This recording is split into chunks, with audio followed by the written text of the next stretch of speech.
Hello friends, நம்மளோட சேனலுக்கு உங்களை வரவேற்கிறதுல எனக்கு ரொம்ப மகிழ்ச்சி. இப்போ பாருங்கள், காலையில் டிஃபனுக்கு ஆப்பந்தான். இதுக்கு சைடிஷ் பார்த்துடலாமா? அப்பம் வெந்துகிட்ருக்கு. இதுக்கு பாருங்கள், தேங்காய் பால் தான் சைடிஷ்ஷு. இது வந்து 1ஆம் பால் 2ஆம் பால் வரைக்கும் எடுத்து வச்சுருக்கேன். அடுத்து பாருங்கள், கடலைக்கறி வெள்ளை சுண்டல் போட்டு, இது வந்து கடலைக்கறி.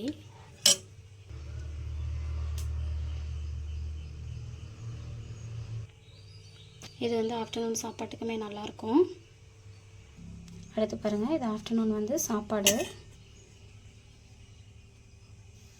அதுக்கு சைடிஷ் பாருங்கள், இது வந்து பண்ணைக்கீரை பருப்பு போட்டு கடைஞ்சிருக்கேன். இதுவும் இந்த கீரையும் அந்த கடலைக்கறியும் வந்து மதியம் லஞ்சுக்கு. வாங்க ஃப்ரெண்ட்ஸ், சாப்பிட்லாம்.